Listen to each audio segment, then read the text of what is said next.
School District Board of number 8 Board of Education here in the core room at RHAM High School. And we'll start our agenda with our roll call starting on my far left.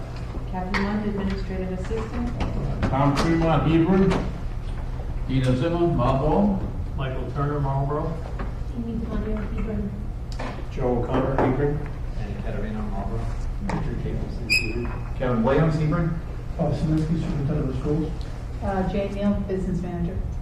If we can please rise and do the Pledge of Allegiance. The flag is to the back of the room. I pledge allegiance to the flag of the United States of America and to the republic for which it stands, one nation, under God, indivisible, with liberty and justice for all. Okay, moving to item 3 on the agenda, which is public comment. Would ask that any of you that wish to make comment, please just let us know your name. And to the best of our ability, if it looks like we're going to have a good amount of public comment, let's try to keep the comments concise. And if the intent is to restate something a prior person has said, let's just try to avoid that. As the message will certainly be heard by the board. And with that, I'll open it up for any public comment. Yeah. Randy Scully from Buck Road in Hebron.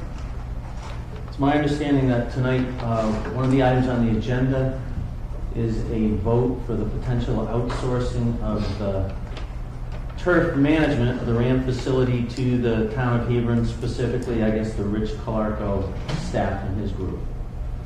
I know that it's very beneficial just to maybe just go over some of the facts, and I just want to present some of them as I see them.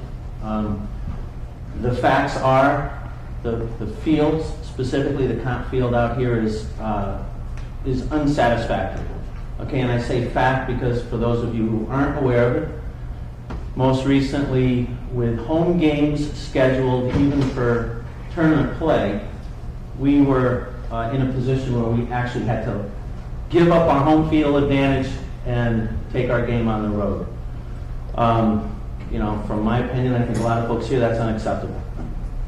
I'd also like to tell you something that maybe you're not aware of, but there have actually been incidences on this field at halftime where opponents actually took a vote to see if they were going to play the second half of the game. Okay, once again, I don't know if you know about it, but certainly not anything I'm proud of as a taxpayer in the town of Hebron or being affiliated with RHAM. The facts, we've outsourced the turf management for a number of years, both in terms of chemicals and fertilization with the True Green Chemlon folks. In the turf, things aren't getting any better. All right. It's my understanding that we do have an opportunity now to outsource this to Rich Calarco in the town of Hebron. I know some of you folks are from Hebron, some of you are not. I don't know if you've had the opportunity to view any of the fields in Hebron, but the candid truth is they're absolutely outstanding. All right. From my point of view, I don't know why we do anything. I guess there's one other little tidbit that I'm not totally fluent on, but I heard maybe earlier today that the financial implications to the outsourcing are this would be a net to the budget. It's not an additional cost. So whatever we're paying today in terms of Chemlon, et cetera, and turf, additional turf at the end of the year, that would be about a net to what we'd have to spend to Mr. Calarco. He is a professional. Like I started to say, if you've ever had the opportunity to look at some of the Hebron fields, they're absolutely outstanding. From my point of view, I would certainly encourage you guys for an affirmative vote to move ahead. At a minimum, this would be, in my opinion, moving us in the right direction. Thank you. Thank you. Chris Caputo, Forest Lane, Hebron. Comment on the Rich Calarco proposal. I've been a coach for Tri-County for a number of years. I'm also a Hebron umpire as well as a CICAC umpire. So I'm on ball fields not only here in town, the RHAM fields, but fields all over the state from the beginning of April through the beginning of November. And I'm literally all over the fields. And I can tell you the difference between a Rich Calarco maintained field and a non-Rich Calarco maintained field. And there's no comparison. This board has an opportunity to bring on someone who's got a specialized degree in turf management, who's willing to work with coaches on maintaining fields. And when you talk to parents from other towns, they're blown away by the conditions of these fields. Thank you. Thanks. Finn Colonna, Amston. Again, like Kevin said, I won't echo what's been said already. I just want to read some of Rich's credentials. Certified sports field manager, certified parks and recreational professional, supervisory pesticide applicator, accredited organic land care professional, education, green school, turf management, UMass, Bachelor of Science in Personnel and Industrial Relations, Syracuse University, Master of Science in Recreation Education from Syracuse.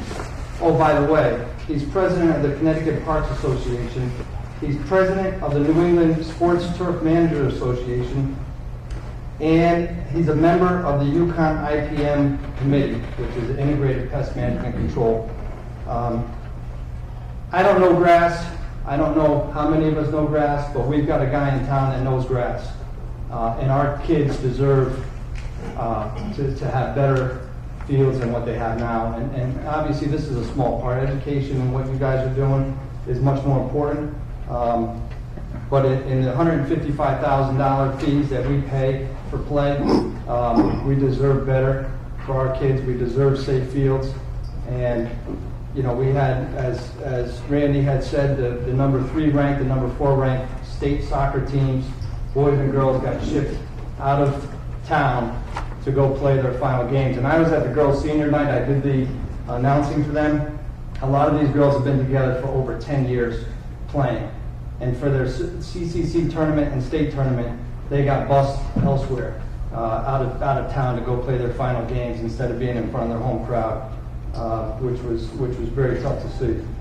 I saw the football game played on a mud field, which again was very dangerous. A couple Saturdays ago, their last game before the Thanksgiving game. And I'd just like to share one last thing from Jeff Newton, who's a superintendent of schools in Hebron, June 30th, 2014. This was to Andy Tierney. Dear Andy, as we close out the 2013-14 school year, I would be remiss not to thank you and the Hebron Public Works for the tremendous job done this past winter in clearing our traffic areas of snow on multiple occasions. He goes on to say in the next paragraph, I would also like to recognize the Parks and Recreation Department as they continue to do a phenomenal job keeping our school grounds in superb shape. Our fields are outstanding, and this provided our children a safe and well-manicured playing area this spring. I have worked as an administrator in other districts, and I have never seen such a positive and collaborative working relationship between the town and school facilities. Thank you for spearheading this. It has been truly a pleasure working with the school, and I look forward to this strong partnership continuing in the years ahead. Sincerely, Jeff R. Newton. And I'll leave a copy with the couple copies here with the administrative assistant. But it just goes to show you how, working together, and this was a guy that got a $90,000 piece of equipment through a grant with the town of Glastonbury and sharing resources. So obviously everyone in these meetings has talked about sharing resources. We have an opportunity now to do this and make this better for our kids. Thank you. Thanks, sir. Good evening, John Jepson, Amston, Connecticut. I too would like to recommend your support for the contract with Rich Calarco.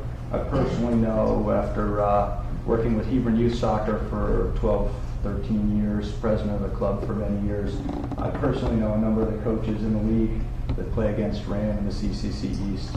I've spoken to at least 3 of them who are nervous about coming to play on RHAM's field for fear of their kids getting injured. No disrespect to the current folks that are managing the fields, but we have somebody in town who does this professionally for a living. Short of buying a bag of fertilizer and put it on my grass, as we said earlier, I don't know much about growing grass, nor do most of us. Rich does this professionally. He knows what he's doing. We got him as an individual in town. Let's let him use the knowledge base that he has to improve the young fields too. Thank you. Thanks, John. Additional public comment? Okay, thank you very much. Oh, yeah. Hi, Gail. Gail Mulligan. I'm on Board of Selectmen for Hebron, and I just want to say that The town is in full support and has the backing of Rich taking over the management of these fields. We've actually been advocating it for a number of years, have proposed a working relationship similar to E.O. Smith and Mansfield. And so I'm in full support of it and hope you will too. Thanks. Additional public comment?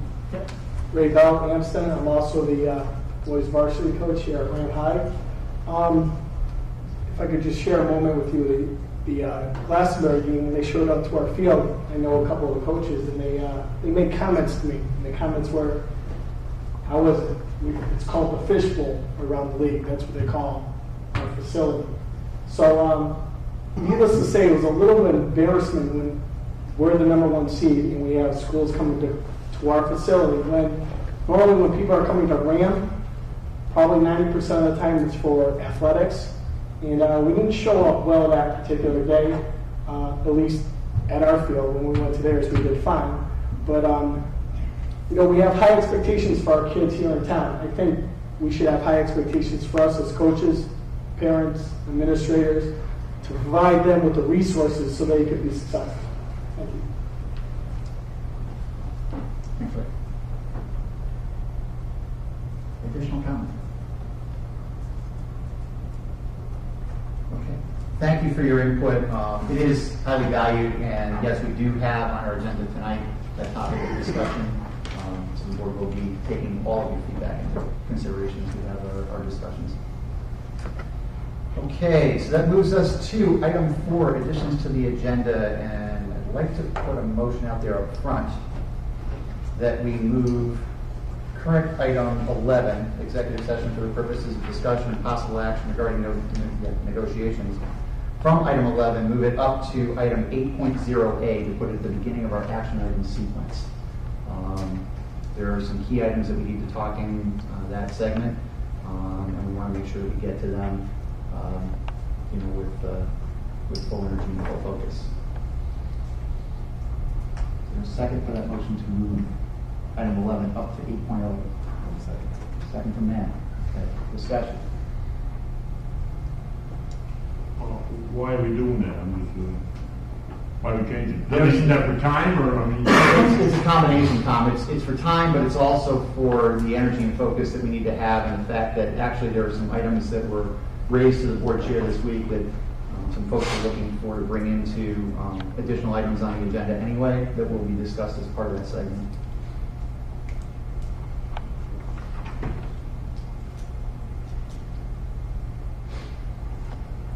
Well, the reason I ask is, on there, you get the Hebron Region 8 round proposal. Are these people going to wait, or after we go into executive session, they're going to have to wait?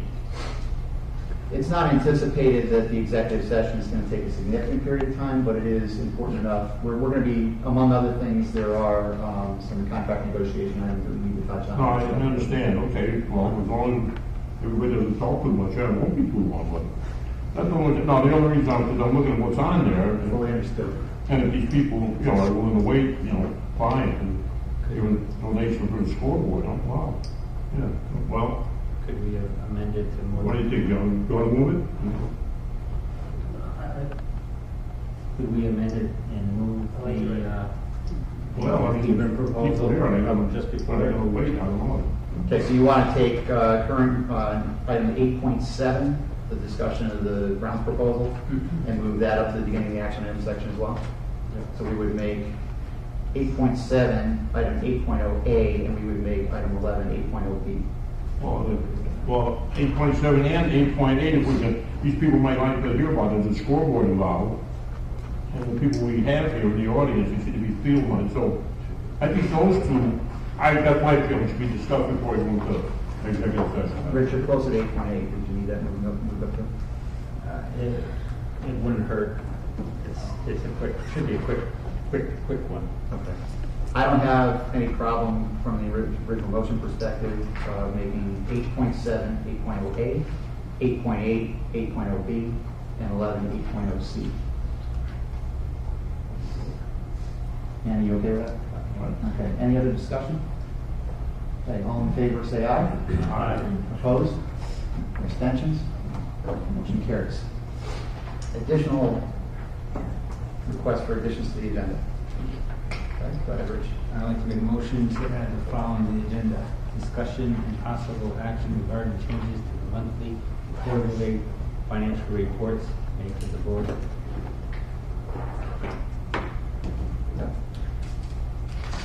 I second it. Excuse me, what did you say, Rick? Motion as the following. Discussion and possible action regarding the changes to monthly and quarterly financial reports made to the board. I second it. Second by Amy. Okay, discussion. So that would be 8.9? It would become 8.9, yes. I just think it's important as a whole board that we go into this where everyone's on board. I mean, it's a conversation that we should have had months and months ago. So we put it off as long as it is.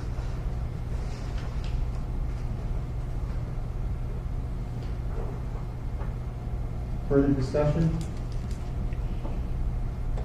Just as a point of information, the Finance Subcommittee is scheduled to meet on December 10th. And among the items in that meeting will also include reporting packages, budget items, and all of the financial information as a whole. So just as a point of information. All right, so we'll call for a vote. All those in favor of Rich's motion to have a discussion, possible action regarding changes to the monthly and quarterly financial reports made to the board as item 8.9, signify by saying aye. Aye. Opposed? Abstentions? One abstention here. Motion carries. Additional items. I'd like to make a motion to add discussion and possible action regarding the deferred payments for the superintendent's salary to the agenda. I second it. Okay, and that would become item 8.10.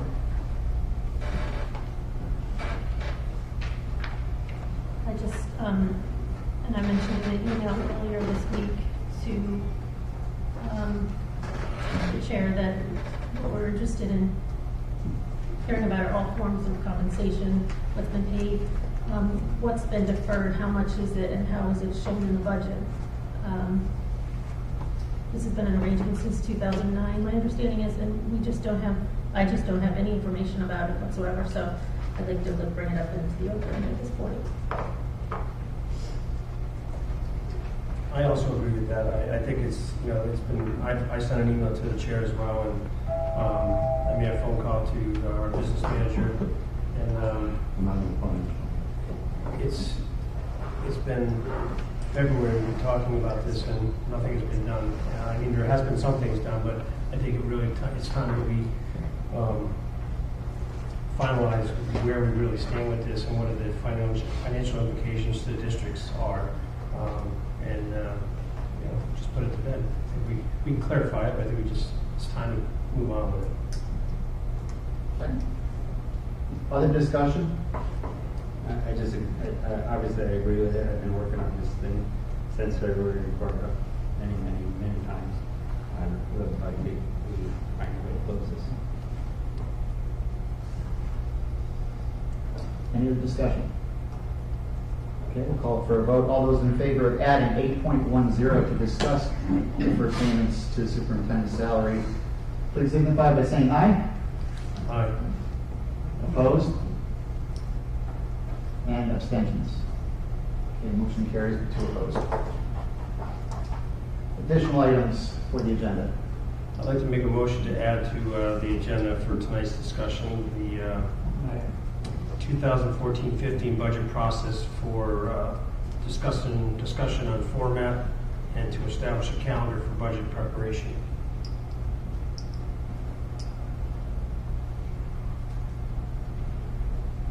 Okay, motion made by Joe. Do we have a second? Second. Second by Rich. Discussion.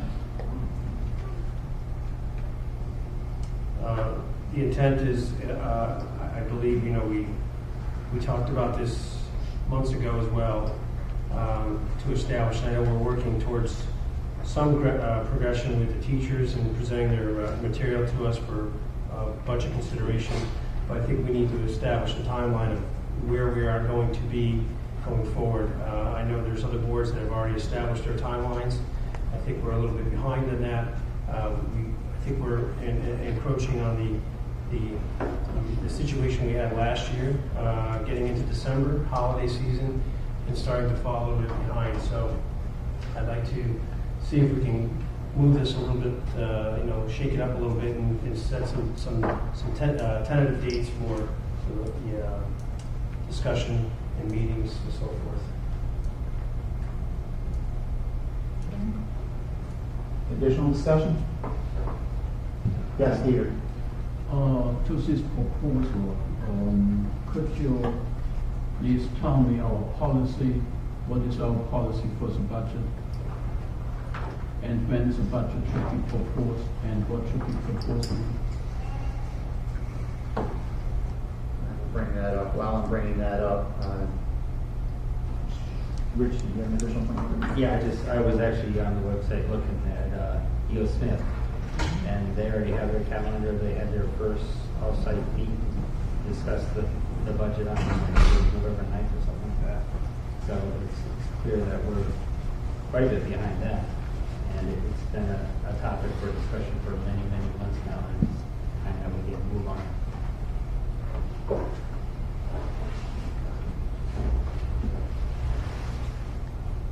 Additional discussion on the topic? I'm still looking for that specific policy.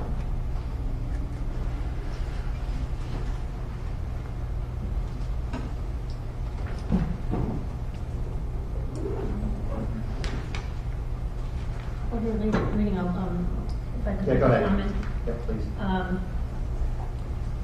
In our requests, I don't want to, Jane's new to us. She hasn't been a part of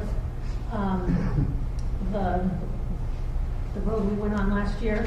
But I guess in hearing this proposal, my interest in it is that there's a plan of some sort that's reasonable to give us some time to really go through the budget and what it means and not be rushed and to be able to have the conversations we need to have. And last year just didn't work out that way. So I think that's what my intent is in supporting this proposal. Okay, Dieter, to respond to your question, at a regular meeting or special meeting called for the purpose prior to January, the board and superintendent usually exchange new or major items to be considered for the proposed budget. The board will discuss new programs or items to be included in the proposed budget, as well as any programs or items to be deleted. No later than the board's regular or workshop meeting in February called for the purpose, the superintendent presents the proposed budget for the subsequent fiscal year. That's the time that's called for in policy 3110.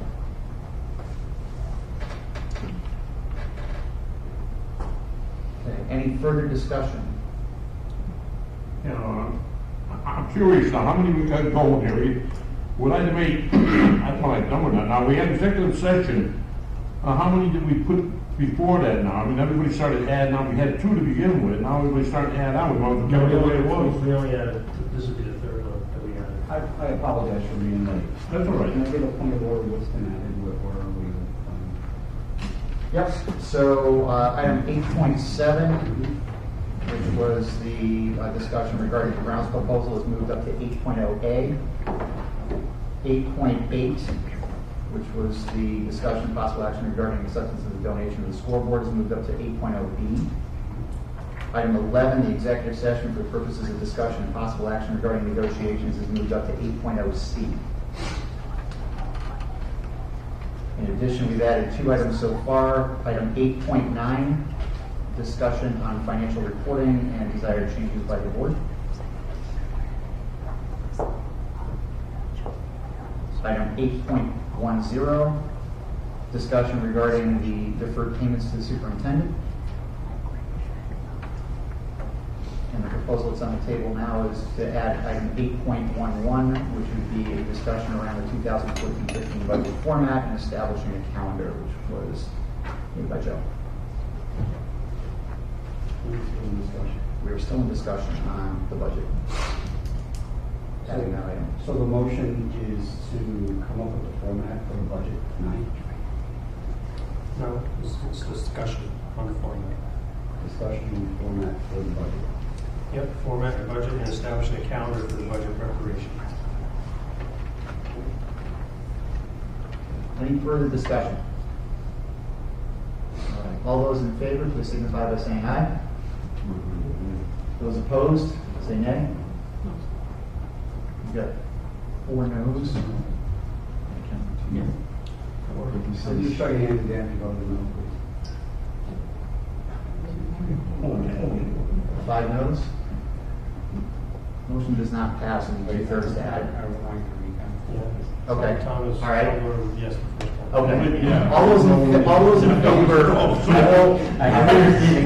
I will recount. All those in favor of adding item 8.11 for discussion around the budget format and establishing the calendar for said budget, please signify by raising your hand and saying aye. Recount. 1, 2, 3. Okay, those opposed to the motion, please signify by saying nay and raising your hand. 1, 2, 3, 4, 5. Abstentions? One abstention from Manning. Motion fails, so the 2/3 majority add to the agenda. Any other additions to the agenda to propose? Okay, hearing none, I'm going to turn the balance of the meeting over to Board Chair Danny Holtzclaw. We are up to item 5, report administration. Bob? It would be my recommendation to enter into a contract, the terms and conditions of which will be negotiated with the Huron Parks and Rec Department for the amount of $23,115 to provide for maintenance to the field.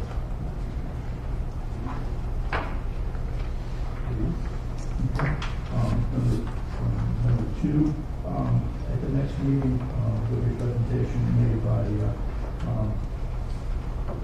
to the board on the recent drug and alcohol student use survey that was presented that the board had permission to have taken in the spring. So we finally got the results, and we will be presenting was to erase the organization that did the survey.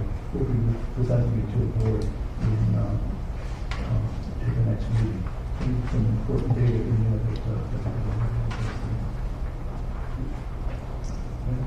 next, we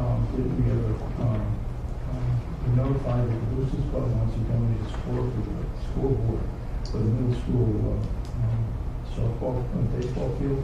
I would recommend that the donation be accepted. This is in accordance with board policy regarding donations. And just to correct that on the agenda, that's 8.0 ZB. Oh, for the donations, 8.0B, yeah.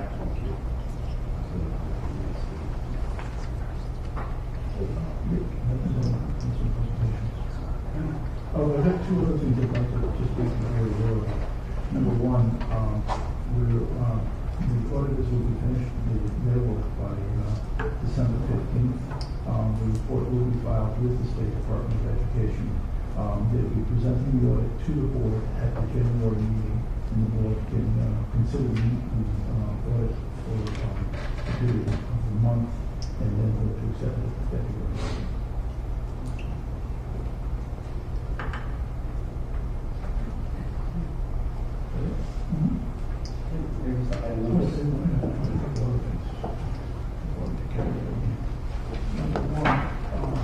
These packets Thursday night, Wednesday night presentation from the board.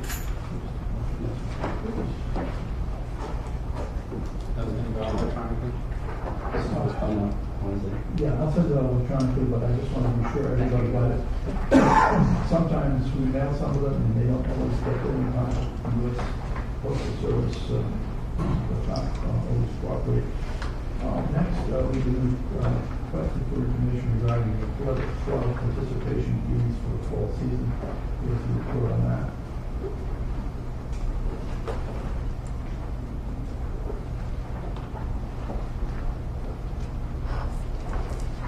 We requested information requested on open positions for the 14-15 year budget, and this is the report on that.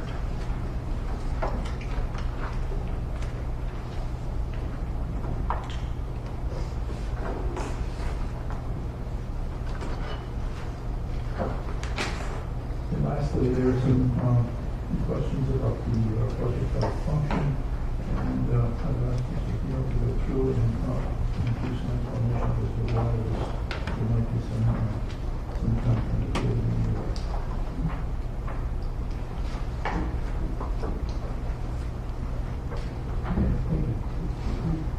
Item number 6, 6.1, Google School Homework. Jerry Lee. And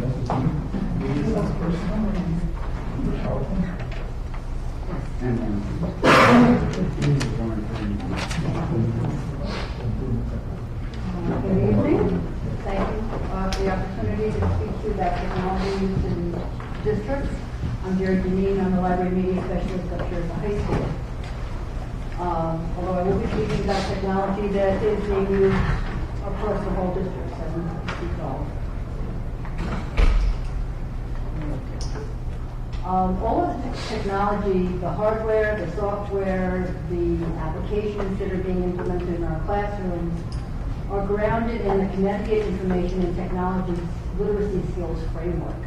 These are a collection of skills that have been identified for grades K to 12. We are looking for progressive development of these skills. There are certain standards that apply to grade 4 and then grade 8 and then again get to grade 12. These are frequently considered soft skills because we don't measure them quite the same way we would measure something in a math class or in a science classroom. But these are skills that are apparent to teachers when the students are using them, so they know what to look for quality skills development, and your teachers will work with students on developing these. The first are information strategies. Students knowing, excuse me, how to locate qualified information, sources of information that frequently ties in with our databases. We train our students in using the resources that are provided to the media centers, how to locate them, how to evaluate them to make sure they are quality sources, to answer questions that are either academic or perhaps personal in nature. When we treat research and search skills in the high school, we're not just talking about trying to answer a question for a social studies class. We're also trying to help our students learn how to answer questions, any questions they might have, how to research a new pair of athletic shoes. What kind of tires do you need to get for your car if you need snow tires? So we see research as something that's not only very specific to the classrooms, but it's something that should be transferred to any question they have in their life. How they process the information, how to take the information they're getting, make sense out of it, synthesize it, and use it to answer whatever the question was. How do they apply it? How do I take this information and make it into a written product or a visual product that shows what I've learned? Or in the case of the athletic shoes, how do I take all this information and make this into a smart purchase?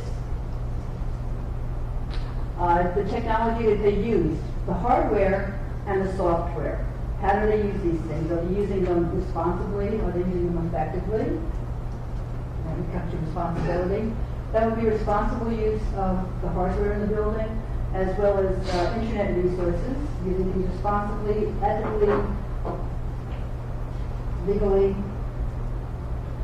When we talk about assessment, we're talking about assessment at multiple levels. Teachers will be assessing our students on how well they are using the technology in the building, how well they're accessing information and using it to answer questions. But students are also being asked to assess. We're also asking students to think about how they use technology, think about how they access information, how they use information, how does it work for them? What technology skills play most of their strengths and to their personal learning styles? What type of information is best represented in text? What type of information is best represented by graphics? What type of information is best represented by an oral report, or perhaps an oral recording that is presented digitally? So we're not only asking teachers and students to develop these skills, we're asking our kids to really think about how they learn and what will help them become better learners and more productive inside of school and outside of school. We're also focused very tightly on the Connecticut Core Standard W6, writing, using technology, including the internet, to produce and publish writing, to interact and to collaborate with others. We have collection of productivity tools that we have available in the district, many of which are subscription-based programs that are provided to our teachers and our students through the High School Media Center. For example, Gloucester is a digital poster program. We're not seeing any of this going home and getting magazines to cut up the pictures like we used to do in 3rd grade, 4th grade. We are now creating digital posters. So a student can create a poster that includes embedded video or is hyperlinked out to other websites, or they can produce an oral narrative. That is a subscription program. The Media Center purchases, we subscribe, and I purchase a single teacher subscription that gives us 125 slots. I think it's $65 a year is what I pay for that. And I treat it like a subscription item. We don't have 300 teachers in the district that want to use this on the same day. So I have 125 spaces. And if Mr. Mondio comes and says, look, I've got 57 kids that I want to use this program within 2 weeks, what I do is I lend her 57 slots. I create an online secure classroom with a username and password for her students to log into. So we know it's secure, no one else can get into it except for Mrs. Mondio and her students. She can choose to allow her students to share products across their class, or perhaps they'll only share them with her. So these are all very secure programs. Of course, we still have all the Microsoft Office suite, including Word and PowerPoint, which are the two that are most popular. Pixton creates comic strips. Students can use stock photos, or they can create original images to create comic strips. They can also include a vocal performance. And VoiceThread, which is very popular amongst our world language teachers. This is an interactive collaboration tool. A teacher can post a question or can link out to a website, post a piece of art, and students can call in on their cell phone to an 800 number, it's no cost, and they record a response or a comment in the language for the class.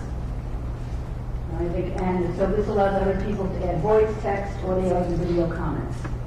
All right, those are kind of our foundation. We've had those for a couple of years now. They're popular, so we continue to subscribe to those. This year, we're also running a pilot program on Google Apps for Education. And again, this is a closed, secure organization. No one gets into it unless they have to log on and a password. Many of the productivity tools in Google Apps reflect those that are found in Microsoft Office. We can create documents or slide presentations or spreadsheets. Forms is a program that will allow students to create surveys. Teachers can make quizzes. This also offers video discussion and messaging, which is very helpful if a student wants to, a teacher wants to post an assignment. The teacher could post a companion piece. There's a recording of the teacher explaining the assignment to the student. So this is going to really help us with trying to develop blended learning or flipping classrooms, having students do more work that is not classroom-based. And I think the best thing that comes with Google is that we now have student email accounts. So that students have got email accounts that teachers can communicate with. Excuse me. It's a predictable protocol. Everyone's got an email. It's easy for the teachers to communicate with students, easy for the students to communicate with teachers. I was kind of curious, I'm always kind of curious as to who else is using this. Last year's U.S. News and World Report actually showed that 72 out of their top 100 colleges are Google schools. So we know that we're preparing our students with using tools that they'll be able to use in post-secondary. Even if our students go to schools that aren't Google schools, everyone is using some sort of collaborative communication tool, whether it be Google, whether it be a Microsoft product. I'm sure there are a whole lot of them that I'm not familiar with. All of these tools have the same component pieces.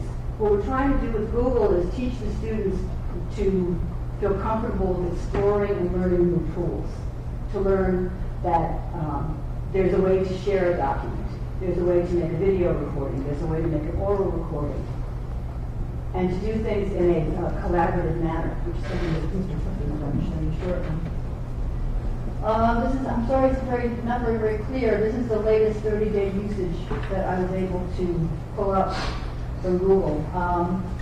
Between October 5th and November 5th of 2014, we had 6,000 documents created. 80 or 90 of those are externally visible files. Those would be a file that was created that a teacher has made public. Maybe a teacher's website that's created in Google that's open to the public that everyone can see. But the other 6,079 are private files. They're inside the organization, nobody else can see it unless the teacher chooses to share it with the class, or it's shared between students within a class. As we start to go forward, we're going to focus on continuing to provide teachers and students with access to secure websites. One of the nicest things that RHAM does, I think, is give our students access to a very broad range of tools and the opportunity to learn how to try things out, but also providing them with a secure safety net. So they're learning how to use things. They're learning how to maintain and manage their own social media in a closed, safe place. We're also going to continue to work in both schools to align the use of instructional technologies so that we have an easy transition between the middle school and the high school. We have a lot of middle school teachers that are working in Google Docs, working in a classroom, having book discussions, having students do collaborative writing, creating vocabulary lists together that can be used as a study guide at the end of the unit. So we're starting to develop a little bit of comfort level and confidence with our abilities down there, and I think that'll be one of the things that will certainly help make the transition from the middle school to the high school easier for both our students and for our freshman teachers, because we'll have a better sense for our students know when they get up here. Any questions? What I'd like to do next, I'm sorry. On the, how's the staff taking to the school board? Do they know it? Oh, well, we do offer a lot of professional development. I have workshops twice a week that I offer. Meetings, hundreds of teachers can come in. We did a professional development to a faculty meeting last month. Because it's a pilot and nothing's been mandated, people are kind of coming along at their own pace. Right now, I'd say we've probably got about 37 to 40% of the staff that are actively working in it at different levels. We're going to see. Yes, in fact, Mr. Clifton is going to demonstrate something he's doing. He's kind of one of our really active people. Teachers are trying it out. Teachers, I think it's funny. I had a teacher that was in the media center today who is not a big fan of the tech tools, but she tried something in Google Docs, and her students, she was able to tell her students what she wanted, and they just went ahead and built it. So they knew what to do. I think that once they try it out and they start to feel a little more comfortable with it, we're going to see a lot more increased usage. But as I said, it's a pilot. No one's being told they have to do anything. We're offering training. We're trying to meet teachers wherever they are and help them to get to the next stop. Is this going to raise the need for the Microsoft Office product? I haven't gone that far ahead. I don't know. It might. So remember the price friendly. Could be. Jerry, a couple of questions. Yes. One is, from a security perspective, obviously, using two-factor authentication to account security is great. What is the licensing arrangement with Google? The user agreement is that if you are a Google Apps for Education school, Google will not mine your data. Google will not share the names of any of our account holders. They guarantee complete and total privacy. Okay, and can we get a copy of that license agreement for? Of course. Okay, sure. And the second piece is, outside of our normal technology policies that we have in place now, are there any adjustments that you foresee the board needing to make to technology policy, reinforcing the messaging around students keeping their accounts secure, not sharing passwords with other students, things like that, that would go that might go beyond our current policy?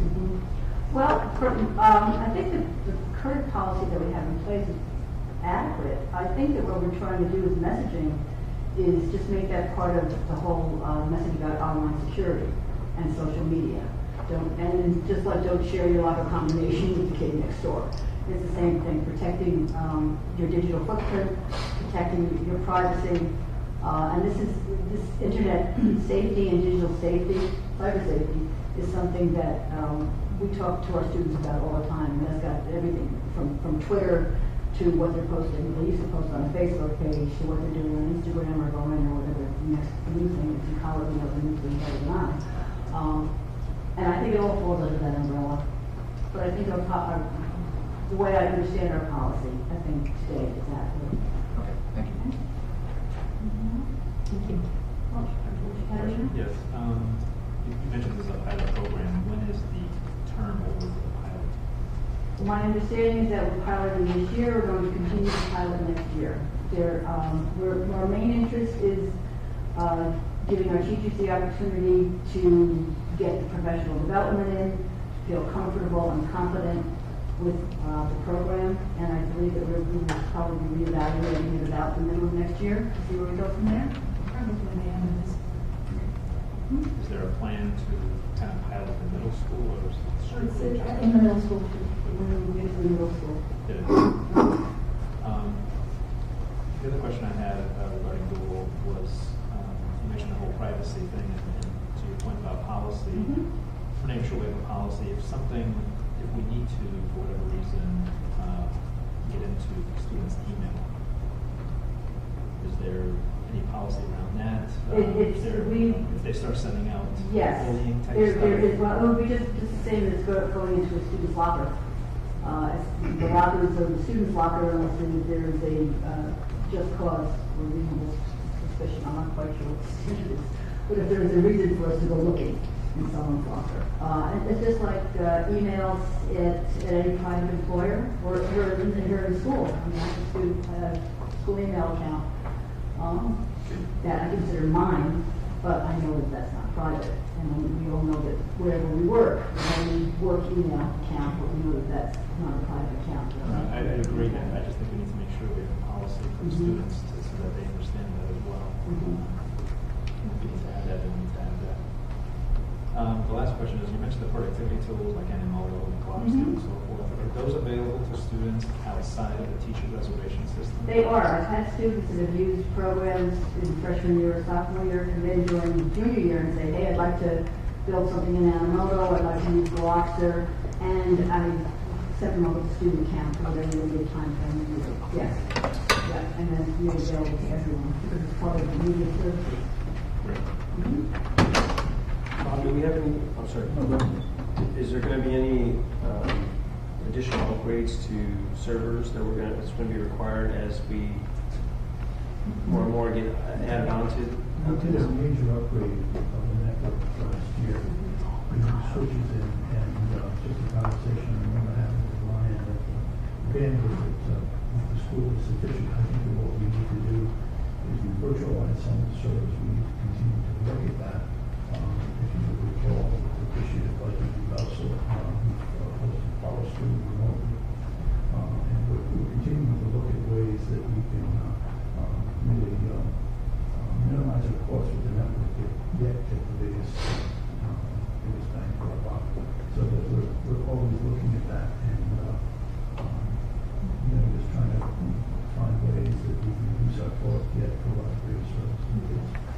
And for example, last year we went through the whole building and replaced all the switches, and that really takes cable and speed. And I think that one of the things we need to start looking at, and I'll be talking about this as we go forward with some thoughts on the budget if you consider them, is one looks one device per student, and I think that we need to take a look at that and a way to make that feasible. There are some questions around that, whether we allow a student to take a device home or whether those devices are just here in school. But I think that it's something that we need to take a look at because I think that as we grow into global information systems, I think that this is going to be something that the kids are going to need to survive. So it's something, and I think that one of the things too we have to be very careful of. We talk about bringing your own devices, and I think that one thing we have to be careful of is that sometimes we write software instruction, and the one I'm talking about is the calculator. provide a piece of software for that, and if somebody shows up with a different calculator, it may do the same function. Unfortunately, that's where we are with the software. So that we have to be very careful of where we're going and how we're doing it, just to be sure that, parents are going to buy something, we're all on the same page. If I might just piggyback on something Dr. Susan just said, that compatibility software at home. A couple of the real benefits to the use of Google Apps for our students and our families. One, we have unlimited storage in the cloud for all of our students. We used to have kids walking around with flash drives.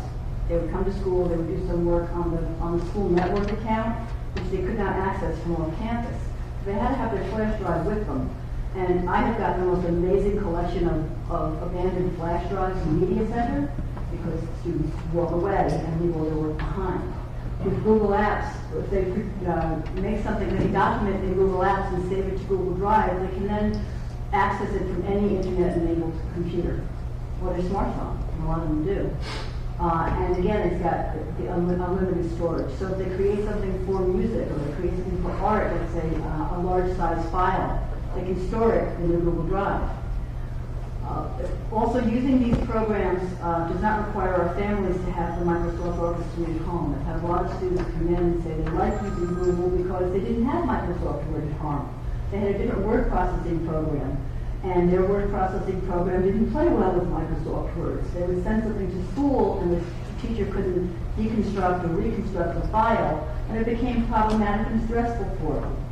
So now having Google Apps means they don't have to buy the software and worry about updating it because it's provided and the updates are just built right into the system. So there are a lot of real positive perks for our families and for our students that I'm already starting to hear about. Any experience on tablets with that package? I have not worked much with tablets, to be perfectly honest with you. I know that there is a Google Drive download for an iPad. Although I'm not, you changing? Soft fingers, I'm not a We could fan. interrupt you. I think it might be good if you showed some of the things that went along with it, and you could actually speak to that question as well. Yeah, I'd be happy to. And Jerry, you're welcome to join me anytime. Thank you, Jerry. My name is Jared Clifton. I'm not only an employee of the district, but I also live in Hampton. Mr. Jacobson and I met each other on the soccer field a few weeks ago, unfortunately. What I'd like to do is I'd like to present kind of my classroom and just show you all the wonderful things my students are doing. I wish Miss Moulton was here, because she's actually in my internal law class first period, so she could have spoken to all of us, but ask her next time. To answer your question about tablets versus computers versus Chromebooks, which is what Mr. Leslie has given me to use tonight. This Chromebook can range from, this Chromebook itself is about $180, something along those lines. Whereas if you're looking at the IBM replacement here, you're talking about an $800, $900 machine, depending on what you want to do. When it comes to tablets, I also have an iPad at home that I've linked all my Google apps onto. So I can access on my iPad my Drive, my Docs, my Sheets, my Slides, everything on it. So if you have that, you can use it there. The Chromebook is built specifically to support Google Chrome and all the app extensions that go along with it. I'll show you my app, my browser here, and everything else that goes along with it. So the answer to your question is you can support it on tablets, you can support it on a traditional IBM machine, you can support it on an Apple machine, and you can support it on a Google Chromebook. They're all built using an internet-based access point through a Chrome browser. So this is my Google Drive within the RHAM Schools domain. So I've got access to all my files, all broken down by period and by the classroom itself. So what I can do, and I'd like to share with you some work that my students are doing. For example, in my Period 6 U.S. History class, what we worked on is a Google Doc, collaboratively with the 11 students that are in that class, working together to look for information on the internet, on reliable sources, to look at the strengths and weaknesses of the North and the South before the Civil War. So students pulled down the information, they brought up these websites, and what you see on here is actual student work. What they did is they linked the URL of each of the websites. You can live click on the URL, visit the page. We evaluated the page. We talked about skills for figuring out what a reliable website is. We looked at how to find if that website is reliable, and how to do an MLA documentation, including a textual citation part for our parenthetical notation all in one class. 11 students all working on the same document at the same time, excuse me, and learning the same skills. So that's just one way that I've used Google Apps in my classroom. The other thing is we're working with the Google Slides program. This is something that Kayla and Joe did in my third period class. And the neat thing about this is this basically replaces Microsoft PowerPoint. Now, if you're taking a look at PowerPoint, there's some things it can do, some things it can't do. One thing it definitely does not do real well is play videos. It's very, very difficult to embed a video. When you look on slide 3 here, Jill and Kayla embedded their own video. They've got a time index on which they wanted to play the video as part of their presentation. And this is, I only showed it now because it shows like amputated body parts, like that kind of stuff in it. But it's a great video. The girls found themselves. They curated the video themselves. They looked through it and they picked that essential minute that would really help their presentation.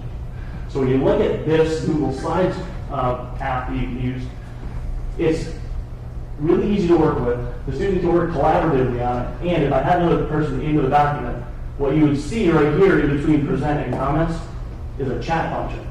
So you can pull the chat. Carl's not his head, he's using the same stuff in class. You can pull the chat function and you can talk to people while they're working. And if you share it with your teacher can pop into that chat as well and communicate with the kids while they're working on it, instant feedback. So anytime I've got a doc where we're all working on any class, like the last thing that I just showed you, I'll keep the chat function up. Students can type in questions that they have there. I can access those questions very quickly and pop it up on the board if I need to. So that's Google Slides. Now what we've also been able to do, Ms. Devine mentioned Google Forms. Google Forms is a way you can kind of, anybody ever done a survey monkey before? Okay, Google Forms is kind of like the same thing. You're using an online form to try to gain information on a survey, or in this case, I built a quiz here. So what you can do with it is, the neat thing about it is you can have all kinds of different types of quiz questions on it, and it will work to build everything from a typical multiple choice to a checkbox to integrated images. And the important part here when you're using the image like American Progress is you need to see the colors with it. Now I can print this thing out and give the 11 copies of the quiz to the students, but they lose that part of the color that's important here, especially when you're talking about the concept of manifest estimate. So you can also go down, include everything, maps, checkboxes, including videos. So I've got a historian here that's talking about her definition of manifest and then 2 follow-up questions with what difficulties did she bring up about what manifest estimate really was. So it allows me to come up with a lot of unique different ways to assess my students' knowledge on typical concepts in U.S. history. And what this will do for me is on the flip side, it'll generate a Google Excel file more or less, or Google Sheets in this case, which will give me all the student responses, exactly what questions, how they responded, and then I can go through a program called Flubaroo that Google offers as well to give me an itemized, broken down report on what questions they did well on and what questions they didn't do so well on. So it'll let me know right away without anything about what I need to reinforce.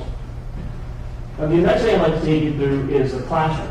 So before I show you this page, I want to show you the main page. So what I can do is I can create a classroom, I can populate it with students. If I get a new student, all I need to do is give that new student the classroom code, they can sign up, or I can take the 30 seconds to add a student into the classroom if they need to. At the classroom, I'll take you back here to period 4. We're going to start taking a look at movie Glory. I know it's a little dated now, but it's one of those kind of essentials of establishing difficulty at the time period, plus really the bloody war that was the Civil War. But going along with this, I have a critical thinking and creative thinking assignment that I'd like to add to my classroom. And what I'm going to do now is I've added period 3, period 4, and period 6 all to this assignment. I have a assignment itself, and I have a rubric that are both linked to the document. And what I'm going to do is I'm going to freak out about 49 students right now. Because by clicking that assign button, what I'm going to do is I'm going to send them each an email which lists the assignment, tells them to check the classroom, gives them access to both of those documents so they can check it out at any time. A beautiful thing about Google Apps for Education is the dog can't eat digital property. If a student creates a doc They can share it with me, and I can access it at any time. They can upload the information live, I can get a digital copy, or they can give me a paper copy. I'll accept either one. Because I don't have every kid on a machine, so I don't feel it's fair to require all my students to be able to do it. While we do have enough information and enough computers throughout the school to be able to access it, I want them to be able to have this kind of technology at their fingertips at every time. In my ideal world, we're a one-to-one school using Chromebooks where every kid takes this piece of technology into and out of school every single day. They can use it at home, they can use it on the bus, they can use it while they're waiting in between classes. I had the opportunity last month to go to the Google Lab for Education Summit, put it on my Ed Tech team. Mr. Leslie and Dr. Sminsky authorized my time off to go to it. At Nature Chester High School, they've already gone one-to-one, and their teachers absolutely love it. They've got kids literally sitting in the hallway, talking together in groups, working on their Chromebooks. And they're not on Facebook, believe it or not. They're on Google Plus, so that's something different. All right, so take a look at my classroom. If I go to some other examples of things that I can do and I have done. So outside of just sending kids to the classroom themselves, what they'll do is they'll get that assignment that I just posted. So that'll be their first thing up. And then you take a look at something like, oh here, oh okay. I was in 1860, what I did is I curated a YouTube playlist. I pulled some videos that I liked, both student-created videos and professionally created videos on the election of 1860. So you can kind of see what other kids are doing at other schools across the country by clicking on the list of videos that are held privately within our domain. Nobody can access my YouTube channel unless I give them access to that YouTube channel. And the only people that can subscribe to my YouTube channel are also people within our domain. So I can't have some random guy come in and look at the videos that I put up, which I'd be okay with anyway. It's election 1860, the most important thing in history. But if you take a look at that, I've got a few videos that are tagged, excuse me, in this. I'm not sure if I want enough time to be able to upload it, but I'll love that thing for a minute. So, okay, here's what the students can see.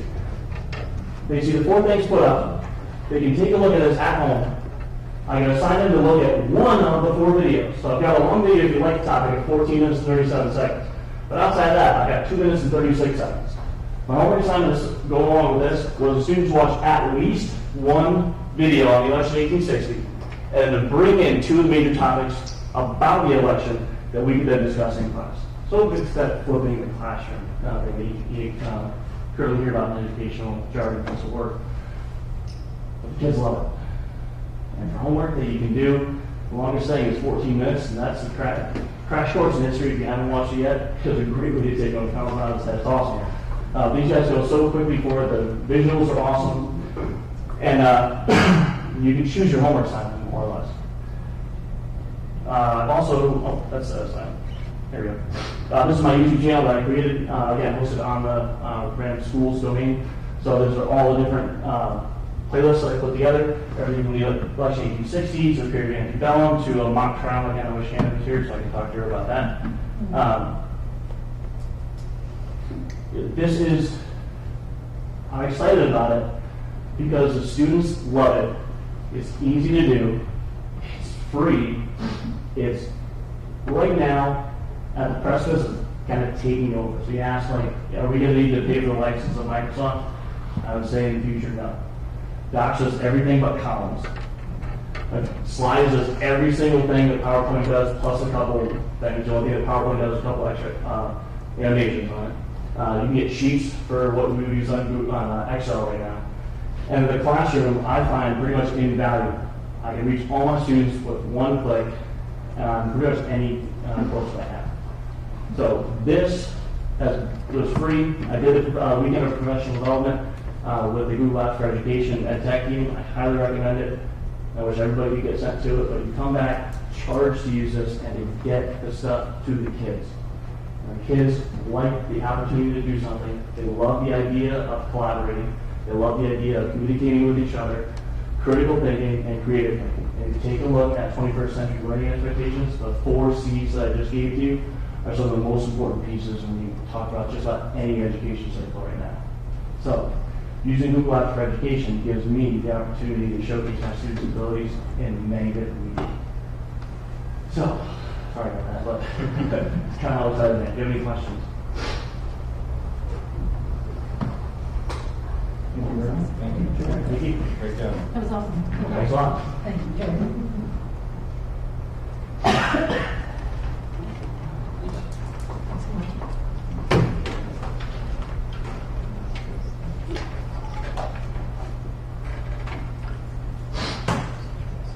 There's in our advanced group.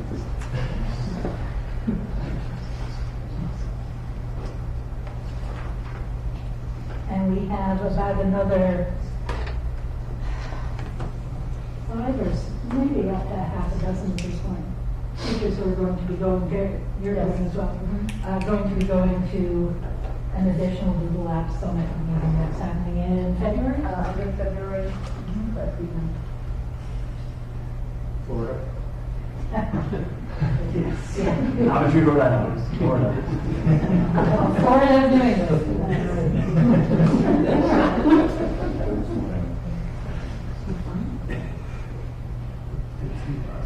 And on that exciting note, everybody's favorite topic, homework. And you have within your packets the homework policy philosophy paper. I spoke at the program committee meeting, I spoke with the parents group, and I've spoken with some other individuals here before. For those of you who don't know me, I'm Lauren Fearman. I'm the Director of Curriculum, Instruction, Assessment, and Instructional Technology at RHAM. Part of my job to be able to say that. Let me take it back. Come on. And we've been talking about homework with our department chairs. We started talking about this a little bit over the summer, but we've been talking about department chairs. We've been going around to the middle school teams.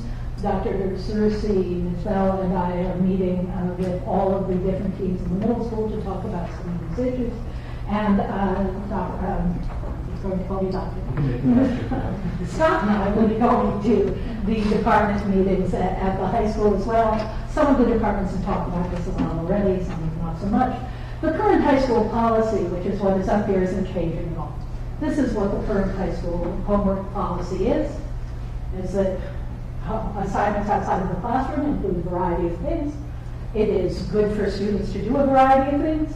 Since there are a variety based on the classroom, we are not going to be setting a particular time or length for that homework. Teachers have to inform students of what the requirement for homework is and how we're going to include it in grades. Our philosophy discussion has been about trying to make sure that all of the homework that we're seeing assigned is along the lines of what Garrett was just talking about with his homework assignments, where you're asking students to go and learn some new material at home that you then come and you use in the classroom the next day, rather than having homework that amounts to some sort of busy work.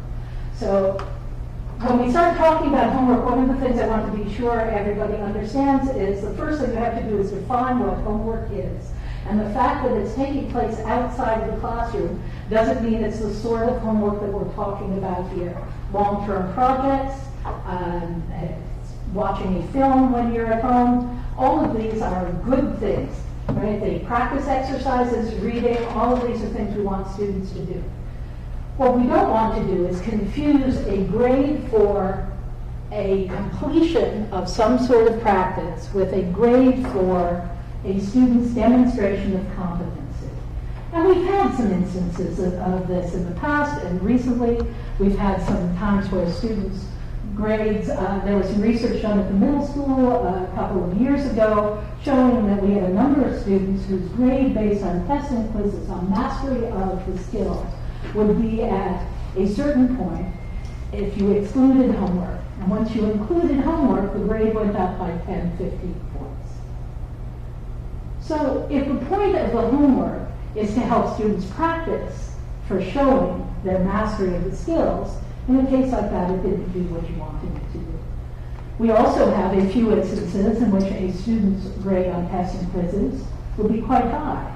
And when you factor the fact that they didn't do their homework in, their grade drops, which is something we also don't want. If a student is able to demonstrate that they understand all of the material, the tests, quizzes, and projects, why are we telling them that their grade is lower because they didn't do practice work that they didn't actually need to do?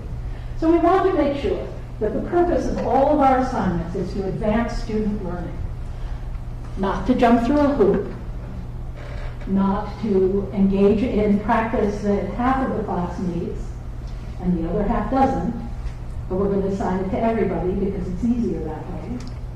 So we want it to be matched to students' specific learning needs. And we, of course, want everybody to be working together to make sure that if students are given assignments that they need to have done in order to do the work in class the next day, they have to watch one of those videos in order to be able to have that discussion, then they should be doing that homework without our having to say, I'm going to give you 25 points for proving that you watched it. You want the 25 points for proving that you can use it, not just that you completed it. We've had, unfortunately, some instances in which part of some of the homework assignments that are given large grades are things like signing the syllabus or covering your book. And while those are important things that students should do, and we want to hold them accountable if they don't do that, we don't want to be in a place where we're saying, you know, you understand all of Spanish Lit, but I have to give you a C- because you didn't get your Spanish Lit book. We're trying to avoid that. The purpose of homework is to practice. The purpose of homework is to advance your learning. And if the homework you're being assigned doesn't do that, we're trying to get all of our teachers to think about, why am I giving this homework? Am I giving it because I think if I don't give it, somebody will think I'm not doing a rigorous job? Or am I giving it because my students need this practice and we're going to use it in class in the next couple of days? As you've been saying, final grade should reflect students' mastery of a concept, not their completion of a task. Not that we don't want some grade somewhere to hold students accountable for completing tasks, because we do. Because doing school is an important skill for students to have as well. We just don't want to mix the two. Completing school is not the same thing as understanding algebra. Completing school is not the same thing as understanding photosynthesis. And I don't want us to be in a position of giving a grade that we have to go back and explain. You have the 72 because you did A+ work, but you didn't turn in homework assignment. You have the 72 because you did D- work, but you turned in all of your homework. So we're looking at the possibility of reporting grades in a different way, particularly after middle school, but possibly at the high school as well, so that we're holding students accountable and we are reporting whether or not they did their work. So we aren't averaging it in with whether or not they understood the year. And all of this is a conversation, not a decision. It's all something that we're talking about. I will send this around so that people can have a copy of this. This wasn't in your packet, but if you're interested in additional research about this, I collected on the Live Binder site. I haven't made it public for everybody, so there's a password with it that has a great deal of the research available. So I'll send that around so that everybody can have access to it. That's what we're discussing. And as I said, I talked about it with the program committee, talked about it with the parent group. We're talking with all of the different teacher groups about this. The first reaction I get from teachers about it, from some of them, is this is what they're doing anyway.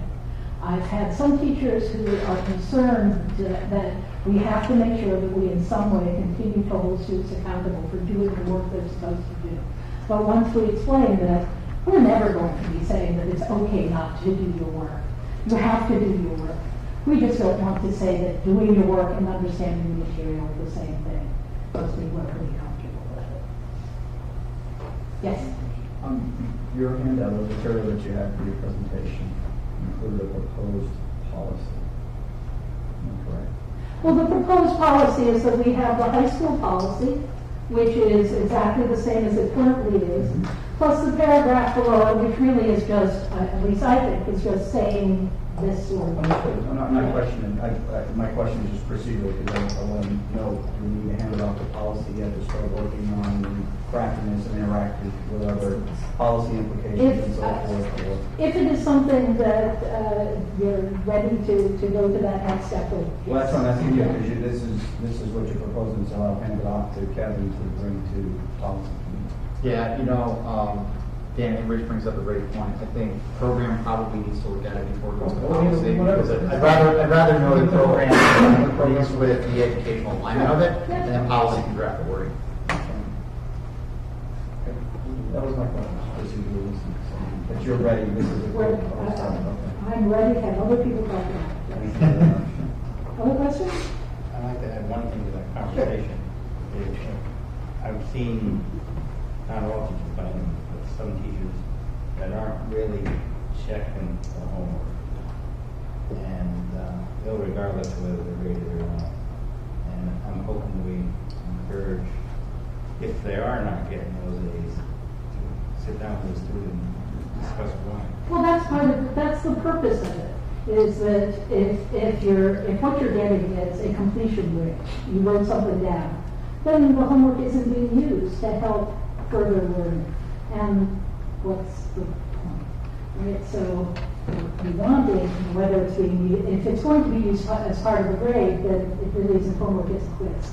And if it isn't going to be used as part of the grade, it should be feedback so that you're ready to go and take the quiz or test. So that's all part of what we're talking about. And I know that we probably get we don't get a whole lot of feedback from parents complaining about homework, but we probably get as much complaining that there's too much as we do there's too little, and that everybody has a different feeling about it. So that's part of why our proposal for this does not contain particular minutes or times or lengths, because it really is depending on what it's doing for the student. Yes.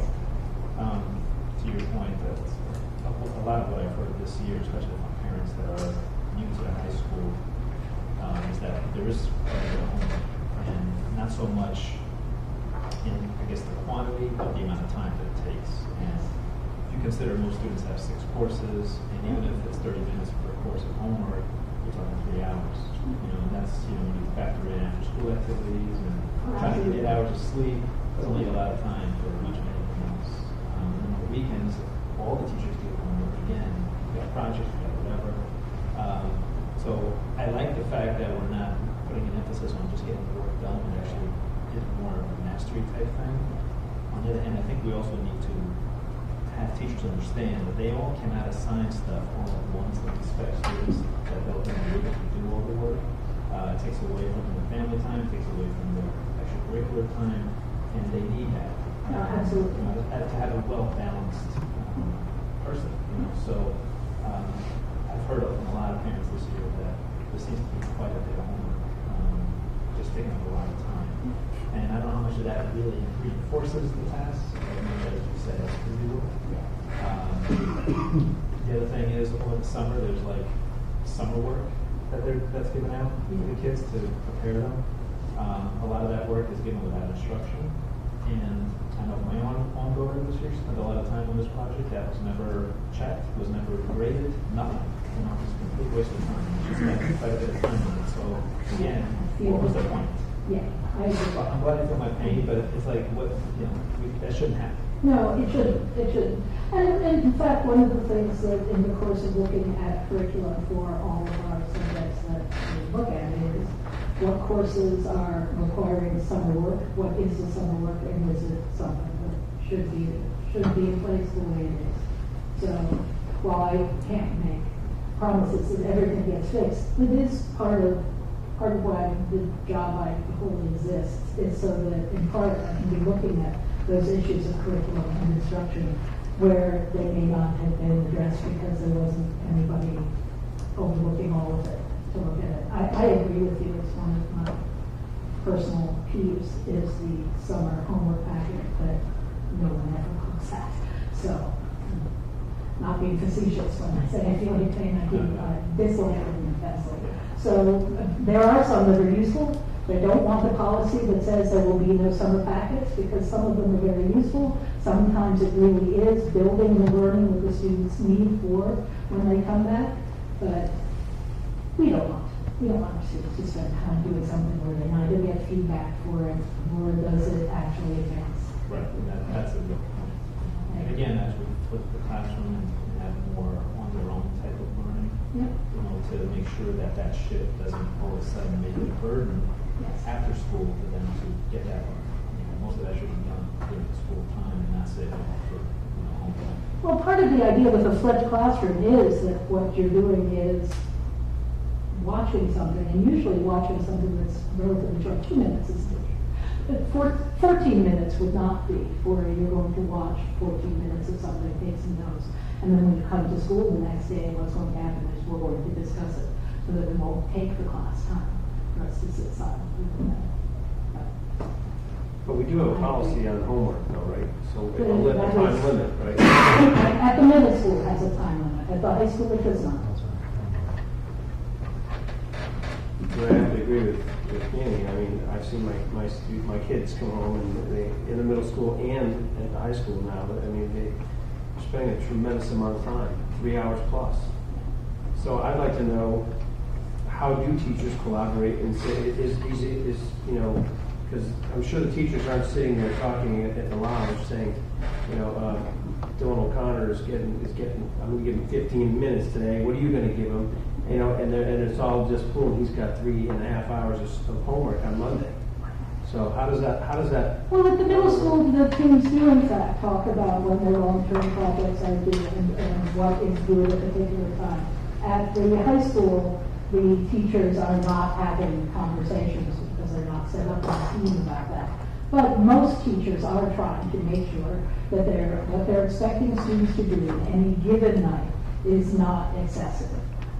And I know in most classes, it is not they're going to have half an hour to 45 minutes of homework every night. It is much more likely that they're going to have half an hour of homework one night and very little, if anything, the next, where it's a long-term project where the student is spreading it out. A lot of the times what happens with some of these things is that if I am assigning a paper that is due 2 weeks from now, I'm thinking that the student will spend 20 minutes a night working on it. Sometimes the students are thinking that they're going to spend 4 hours a night before it's due on it. If we're in a situation where students are routinely, rather than occasionally, feeling that they are overburdened by the homework, we should be talking to the teachers about what's going on with it. A lot of the times, too, I will say that it can be a teacher's expectation is that this will take 15 minutes. And the students are taking half an hour to 45 minutes work. And that's something the teacher needs to hear about from the students or from the parents, because our expectations are usually based on the amount of time that someone other than a 16-year-old thinks that it would take. Could we also add pressure to get the weekly assignments out on Friday? For those students that really don't have the time during the week? We've talked about that. That certainly is what I'd like to see when people are setting up, because most teachers now have websites set up, and in general they're posting their assignments for the week, although that can change depending on what happens during the week. Monday. Yeah, and a lot of times what happens is that they post it on a Monday morning, and it doesn't do a student who's going to try to do most of their homework on the weekend a whole lot good. So yeah, we've talked about that.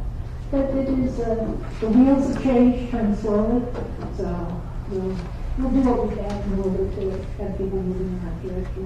And all of the comments are things that I know there would be very few teachers who would say, what I really want to do is make sure that these kids never get their head above water and they go home and work for hours at a time. But the expectation frequently is what you're seeing, something that's out of alignment. I'm thinking 15 minutes for the student that's 45.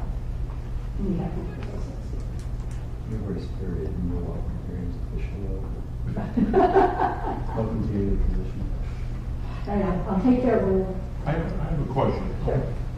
I was curious, homework, is it ever used as a gauge at all judge a student's performance, whether they're able to accept responsibility, and also maturity from, if they're a freshman into a senior, how they react to being told, that not so much told, but they have a responsibility to do something.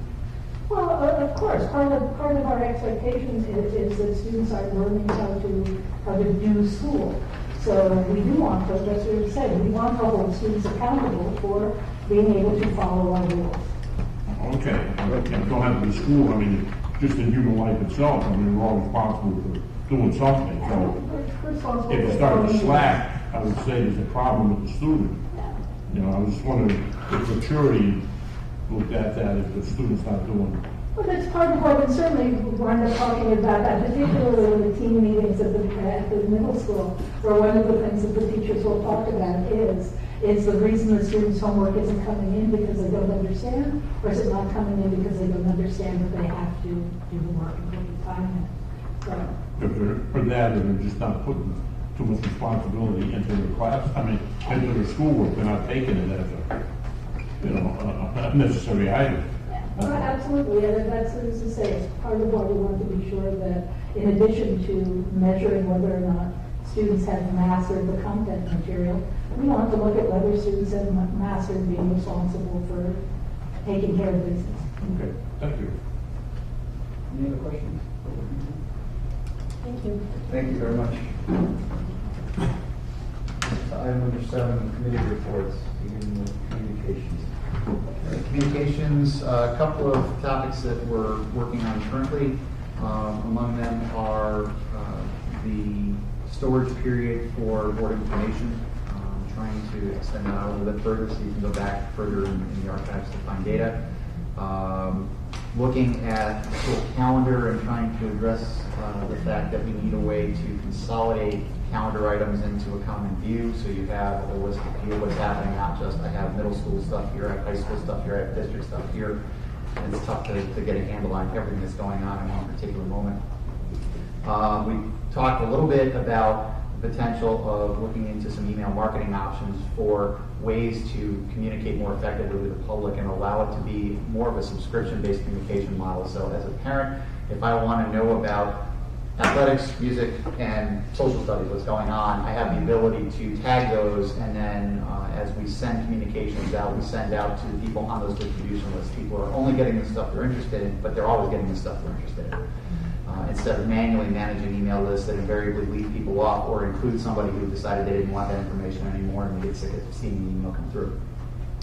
And then the last piece is we talked about print media and trying to basically break through the impasse. We need to get more information about what's happening in this community in the print media beyond just, you know, a couple of headlines. It needs to be achievements that are happening. It needs to be more robust than it is. So those are the topics that are under discussion. Our next meeting tomorrow, we will continue those conversations. Facilities, Joe? We didn't have a meeting last month due to everybody was pretty well busy. So the only thing I have, a couple things. I just start off by saying that I want to say thank you to a couple of people for, which I forgot to mention, a couple of meetings back regarding the installation of the power for the baseball field. I'd like to say thank you to Steve Nelson, who was the electrician who did most of the work out there alongside with Rich Jacobson, Crayley Yop, Paul Steiner, and everyone else who helped. Vinny Clone, I think, was there.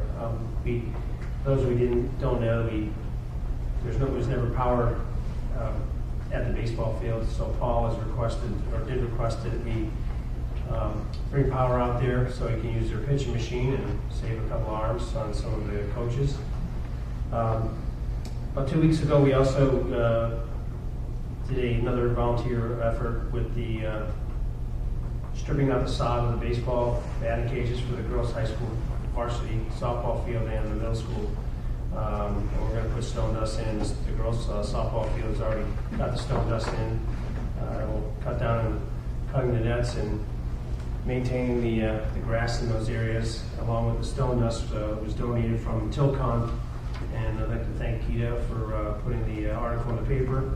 Appreciate that very much. I was given from Dr. Saminsky a safety committee minutes that I guess the school has a committee, and we have received that, and we're looking at our next meeting. We'll discuss or we're going to some of the items that the school safety committee has brought up. So we'll address those at our next meeting. Window replacement, I really don't have anything too much to talk about on that.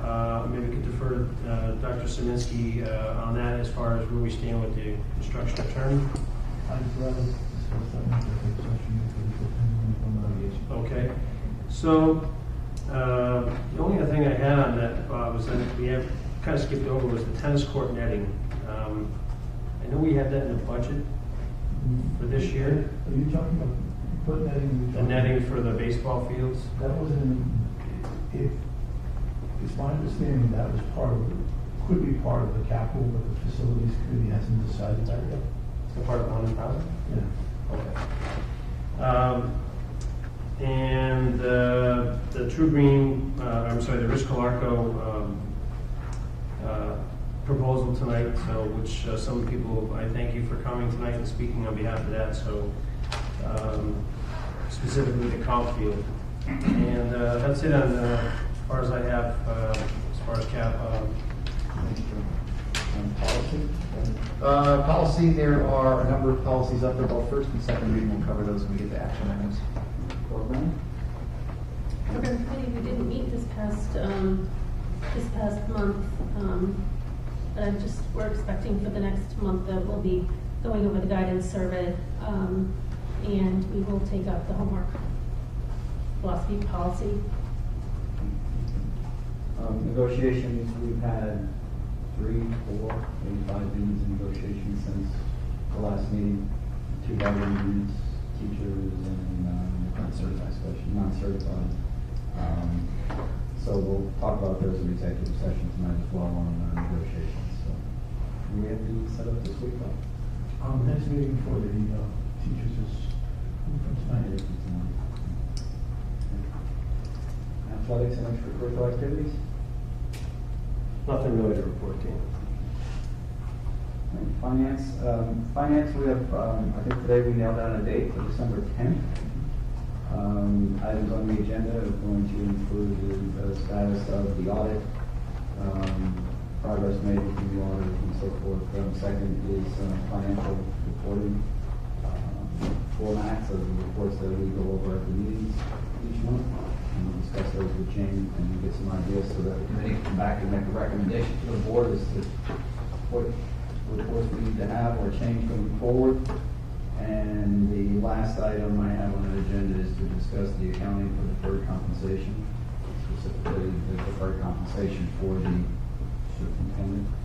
So that those items are what's going to be discussed at that time, because there's a lot of questions that I have for the auditors that we have to answer. So that's it for finance. Student reports. Well, first thing I'd like to say to the Google Schools presentation that I know at least in a lot of my classes we're taking, I have 2 classes I use Edmodo on, and teachers can post assignments right to that. And I think those work very well. Same as Google Docs I've been using since freshman year, and it's extremely useful for pretty much every project you can work on, because you can access information, edit, and like your peers can also see that at work. So I'd say that Google Schools works extremely well here at RHAM. For the school itself, I think we did very well in sports. Sadly, lost in the finals for volleyball, and I think the semi-quarters or something for soccer, which everyone's sad about. My throat is still recovering from those games. And I know tomorrow we have a blood drive. Actually, I saw Mr. Clifton's water bottle, which reminded me of that. I'm excited. It's the first time I can donate. But yeah, I think our RHAM's going pretty well right now. Thank you. Facilitators, Educational Foundation leader, anything? No, I have no input on that. Judy's not here for EastCon. Was anything for EastCon? No. Kevin K. Kate, we just had the K-CAPS conference on Friday and Saturday. There was a tremendous amount of good information delivered. I sent out a note by email to the board with my raw notes from the sessions I attended, as well as a link to CAVE's site where some of the presentations themselves were uploaded, so you can feel free to grab those. Those are all accessible free. And then just this evening, I sent links to you on 2 YouTube videos, one by the keynote speaker from Friday, which was talking about the comparison between the educational system in Finland and the United States, and the other one on Saturday. I sent a link on that one as well by Dr. Bill Daggett, who talked about the 21st century education and one view of where things are headed. Both presentations, both videos are pretty much what we saw live, so they're fairly long, about an hour and a half each, but well worth a view. Now, and lastly, both Danny and I grabbed several samples of budget presentations that were out and about from other districts. We have them here, he's got his, I've got some over there too. We'll be happy to let board members take a look through those as we continue to look at what we'd like to see in our own budget presentations. Thank you, Kevin.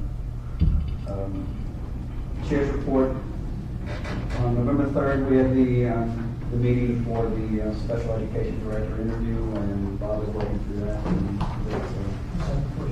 December 1st, so that's very good. Thank you.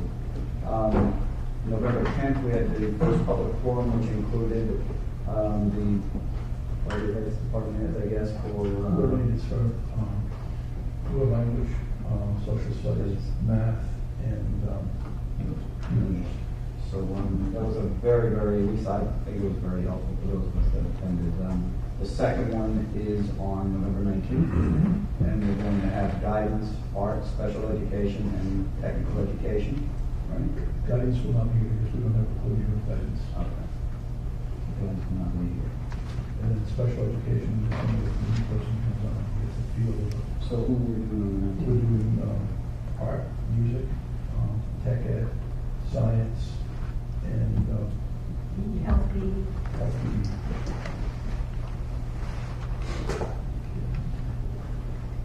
And on November 20th is the forum on school security.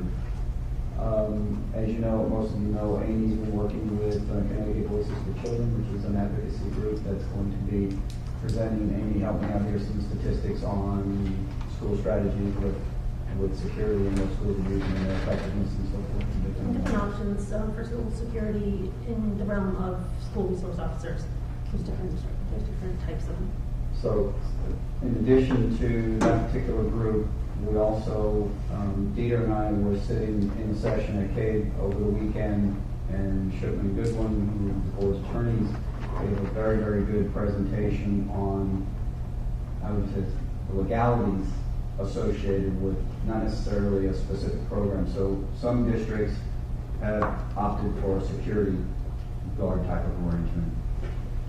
Some of the districts have opted for school resource officer issues. So this particular presentation addressed a lot of the contractual issues, the legal issues, the insurance issues. It also included some strategies on negotiating memorandums of understanding and some of the things that you need to be aware of. It also included the differences between security guard versus a police officer when it comes to searches. And that whole dynamic changes and how they approach seizures of whatever, whether it be a weapon or drugs or whatever it may be. So there's a lot of implications there. So I think it would be a great due diligence presentation. It was really good because there's a lot of questions that came up that didn't really sit on the fence of which side you go, but just if you go this way, these are some of the things, the questions we need to be asking. So they're going to be here as well, would be part of the presentation. In addition, we'll have Mark Rivera from Hebron, and Don Skews from EastCon, and Kyle Fitzgibbons from Connecticut State Police. And Mr. Matthew from Colchester. That's right, Superintendent of Schools from Colchester, who just embarked on a school resource officer program over there, is going to share. There's also a parent from RHAM Parent, who's Superintendent from Colchester, is going to talk about some of their issues that they went through for their school resource officer program. So we have a full agenda on the 20th. There'll be another alert to go out on the system to invite people to try to attend for public interaction, questions, and so forth, especially. Then on December 8th is the last session for the public forum, and it's on roles and responsibilities of board members. This is one of the items we talked about in the street, and it will also carry over if for some reason weather ties us up from the other boards. Okay, moving on. Number 8, action items. So we have, we go through the list, 8.0A, which is discussion and possible action regarding the Hebron Grounds proposal. So to start off, I guess what we'll do is I'll ask for a motion to authorize the superintendent to enter into negotiations to complete a service initiative or service agreement. Oh, contract. A contract, service contract with the town of Hebron for the grounds. So move. Motion made by Dieter, second by Kevin. So we'll go for discussion. Bob? No, I think that we've just sent a draft of the contract to our attorney just to be sure that we don't step on anybody's toes and that the board is appropriately protected. So just want to be sure that we've got everybody's. I got a question. I noticed the town of Hebron all the time. Now, has Marlboro and Andover had any kind of say in this, or they came in on any discussion? My response would be to you, Tom, is that I can tell you as a representative from Andover, I talked to the representatives in my town about this. I talked with the superintendent. I spoke with Jane about it briefly to make sure that it makes sense. And they did that. They sat down with Rich Galarco and Andy Tierney, and I'm sure others. I know Joe was involved in this and Rich. And they came up with the concept to do this. It makes sense. The qualifications of Mr. Galarco and the resources they have to come to the field makes sense. I think it was last month we had, or 2 weeks ago, time has flown by so fast, but we had some serious issues with the field recently that affected the soccer team at the last minute, and there's just a lot of stuff that needs to be done. And if I understand this correctly, Bob, it's not a net increase or a duplication of costs or an increased cost of the district. No, I think the only cost that we're waiting for, we've got money in the budget reserve to take care of the, let me say from winter till June 30th.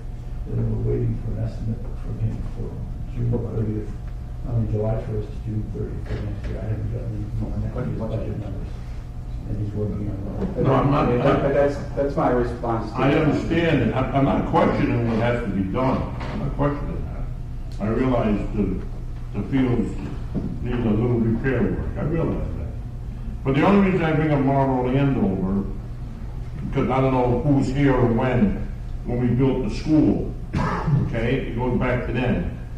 That a lot of remarks were made, people's feelings were hurt, a lot of innuendos were made because they thought, well, the school's being built in Hebron, and then all the time Hebron's name came up as they were building RHAM.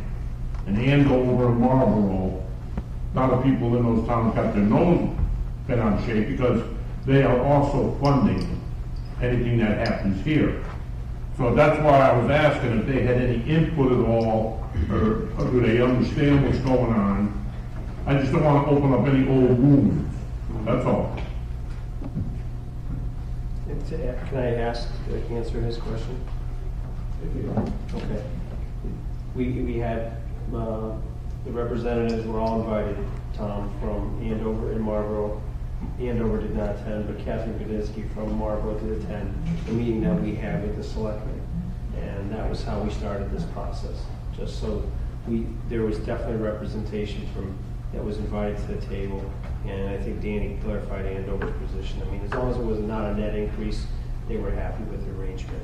No, that's fine. But I will go further. I can tell you some of the people that I spoke to, which is something that I didn't realize, is that there's most of the kids in Andover that are involved in sports are coming to RHAM for their sports now, and there's far fewer children that are taking in sports and actually in Andover recreation when they come here. So that kind of led to the discussion, and a lot of those parents and a lot of those people realized some of the problems that we had with the field and realized that we needed to do some intensive therapy on these fields and pretty quickly. No, I understand. No, I'm just bringing it up because, no, and I'm glad they had some input. because there was a lot of problems came up when the school was being built. Okay, and like I said, a lot of feelings and whatnot, and they all said, well, just because it's in Hebron don't own the school. That's the point.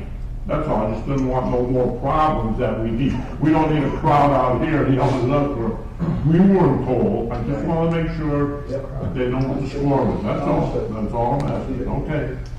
Yeah, how I see it as Marlboro is this an outsourcing project.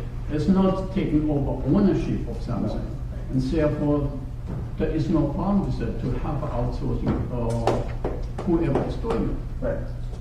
That's all the comment which I have to make. Right, and Jane was very careful, and I'm sorry, I don't mean to speak for you, but I know some of the issues with purchasing rules to make sure that we're following our own procurement policies and so forth were being maintained, and as we would with any other project. So that's all going to be spelled out in the agreement. So. The other thing too, we're respecting the collective bargaining agreements. Excuse me, that's One more question. Yeah. On the town of Hebron on it, they're not going to put the screws to it, are they? I'm sorry?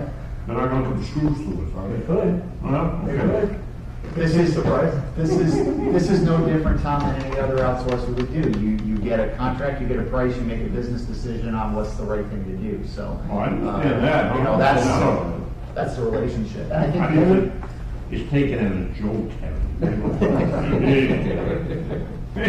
I think the big thing is that you're talking about, to Bob's point, in terms of the CDA, but also in terms of anytime you source something, when you source somebody who has a particular unique skill set or brings something to the table that other outsource opportunities can't bring to the table. I'm not That's questioning the the problem. ability of Hebron. I'm not questioning that.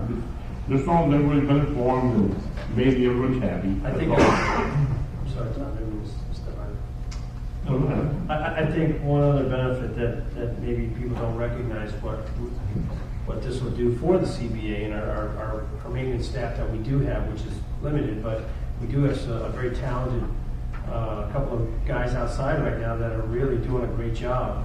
And I think this will be a mentorship program to these people to, hey, you know, this is the way we do, you know, this is how the professionals are doing it, and show them how to hone their skills. And I think it's going to be, a great work in progress and you know, collaborative arrangement that Rich will bring and share. You know, I think the sharing aspect of, you know, Marlboro and Hebron are actually sharing a building inspector now.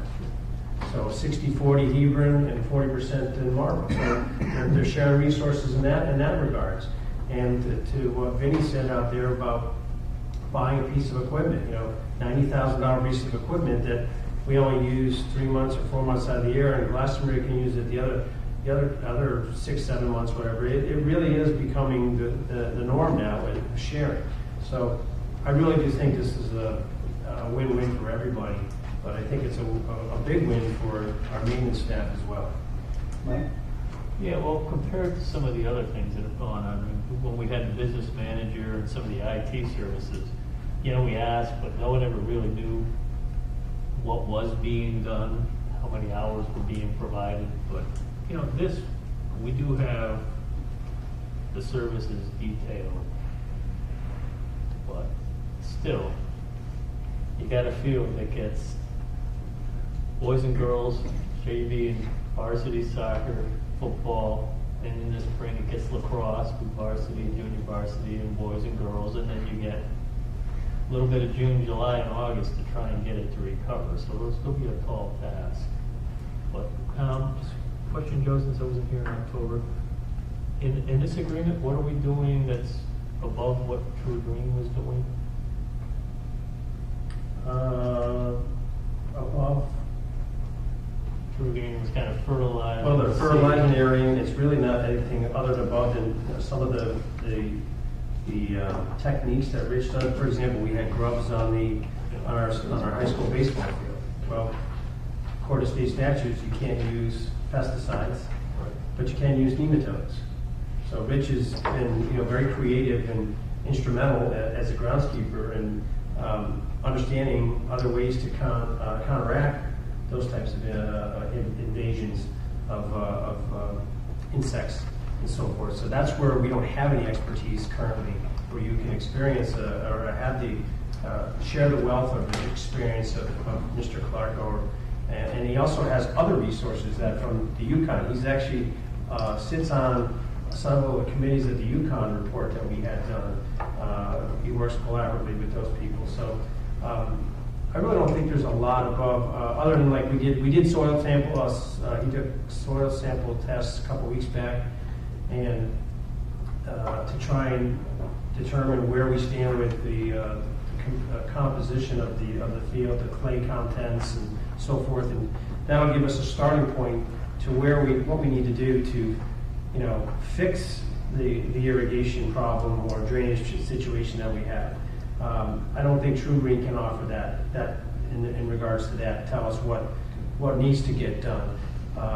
They can tell you, you need to add more lime and stuff like that, but the underlying problems that we have existing, I think you can definitely recommend what the next steps to take versus True Green, who really doesn't know. I think that's the biggest contribution that he'll be able to give us, Mike.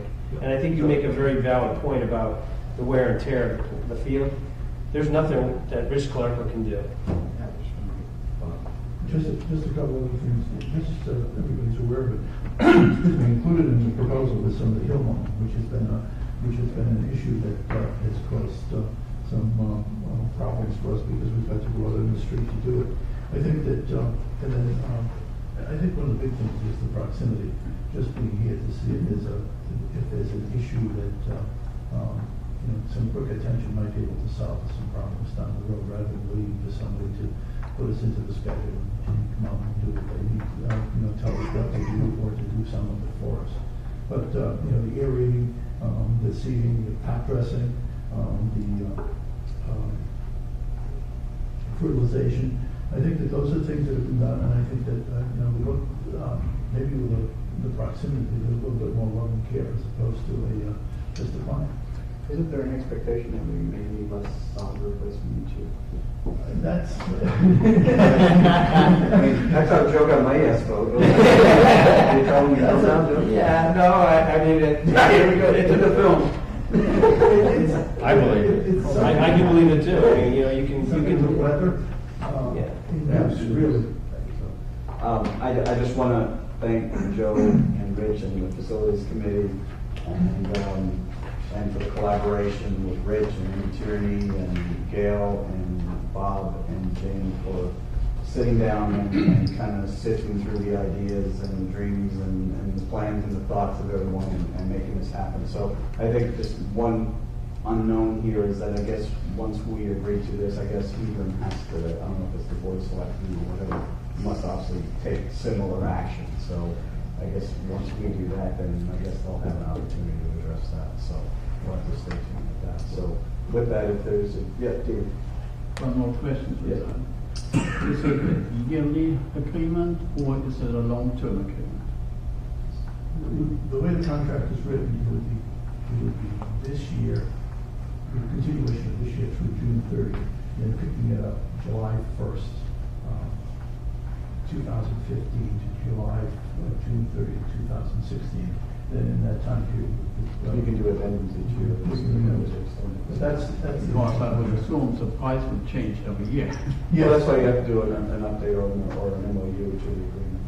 And in fact, we're waiting for the prices from him for the next operating budget because he gave us some prices, and then in our conversation he says, "Yeah, I expect materials and the salaries to go up." So I got one more question. Since people are involved with Hebron, I was wondering if you know if Hebron ever applies for any grants to maybe get more fields up at Vernon Hill Park.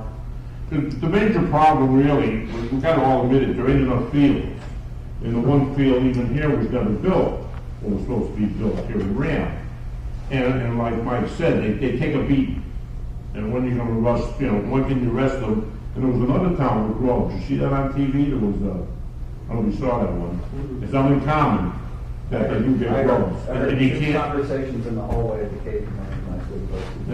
And of course, they complain too, you can't use the pesticides Oh, that was, I did see that. It was New London or... It was somewhere down along the shore. $80,000 worth of damage to their Yeah, field. and they showed you the field, and it was a mess, and they just can't use the pesticides that the state says you can use. And, and the drugs were with it. But I was just wondering, does anyone know if he would ever tried to get any grants for fields at Burton Park? I believe before I got... No, I was... I mean, anybody, when you talk to them, they would bring it up, or even Clark or he ever try to get any grants? I'm sure they got grants for Vernon Hill. But I mean, they can use more fields up there. I mean, there's room up there. Now, if they were to put a couple more fields in, it would take a lot of pressure off the fields here at RHAM. Well, you still gotta bring in, I mean, as far as for RHAM facilities go? Correct. You still don't have enough fields for RHAMs, for RHAM sports, just for our own sports. Sure. No, I understand that, but it would hurt to have a few more fields in town that we might be able to use. Well, that's all. No, I'm only asking. I think that the way to go is if you look in future. I know nobody wants to talk about it, but really the way to go is you look at all these schools that are going synthetic turf. It takes the wear and tear. You can put lights out there. That's the way. Ultimately, that's the way to go. Well, you can get a grant for that. Yeah, you can get grants for that. Oh, I see it on TV. They all get grants for that stuff. Right. All right. We're a little bit of different. We looked into that a little bit last year. I mean, being a regional school, it's a little bit more difficult to do that. No, I won't argue that, but I'm just saying if Hebron built more fields would help. That's all I'm saying. If not, I'd like to close up the discussion and move this to vote and put it to action, please. So, closing up discussion, all those in favor say aye. Aye. All opposed? Any abstentions? Motion passes. Very good. Okay, I need a motion,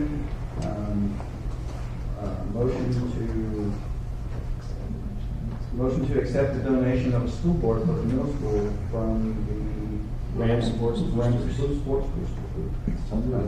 Motion made by Kevin, is there a second? Second by Manny.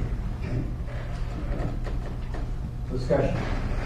Yes, how much was donation? The scoreboard is worth about $6,000. Pardon? The scoreboard is worth about $6,000. It's solar powered, and we're looking for help with the installation. Well, I was going to say, what about installation? If that. That's where you come in, Tom. Is that right? That's a lot. That was 20 years ago. But, all right, so it's going to be $6,000. I mean, that's the donation. But then we have a little expense for the installer, right? I think that we need to start looking at how we want to do it. Yeah, okay, no, that's all right. That was very nice of them. Technically, we don't have to approve this, right? This is all up to the superintendent. According to the policy, the superintendent can accept the donation by the gift. Yes. Withdraw the motion, or if you want to withdraw, we can. Well, I think by the motion, it gives the folks some recognition support. Exactly, provides the public. I appreciate it. That's one of the reasons I bring it before you. Makes sense.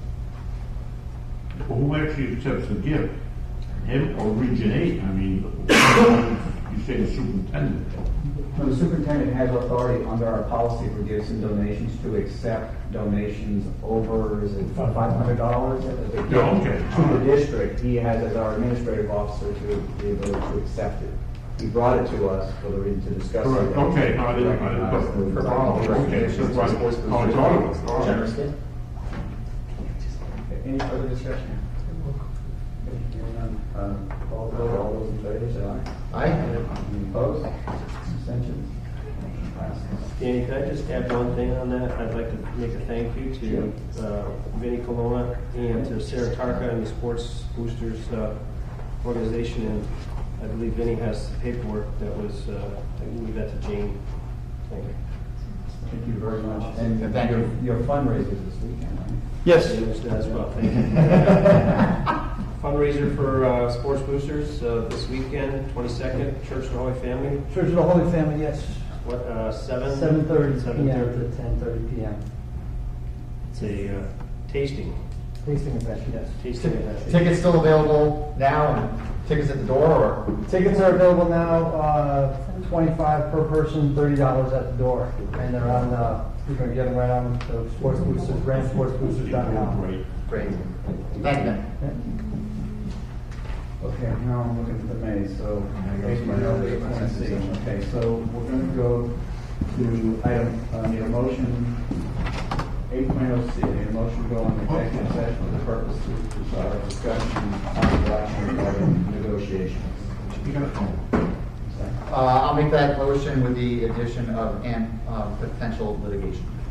And potential litigation. And would like to invite Superintendent Samiski and businessman manager Neal into the conversation as well. Get back to the scoreboard. I know we're talking, but are we gonna put a plate on it? I mean, say, no, say who's donated by. I think it's only right. I think we can. It comes, there is a charge, I believe, was there, Vinny? $300, yeah. Got that printed on the scoreboard. We're gonna save the sign, make sure we got it installed first before we put a sign on it. No, they do get recognition, that's all I'm asking for. I think we have sports boosters, is that what I was gonna say, or? Right, yeah, we can pay for that too. No one. No, I think it's just, anybody who gives a gift, I think they deserve recognition. All right. Okay. So, all right, so we have a motion to go into executive session for negotiations and discuss potential litigation and include Jane, Neal, and superintendent in that discussion. So, Need a second. we need a second. Motion by Kevin, second by Rich. Any discussion? All those in favor say aye. Aye. All those opposed? Motion passes. We'll take a 5-minute recess so we can go into executive session and we'll complete the outcome. We don't have to leave. You can go back. Outside Monday.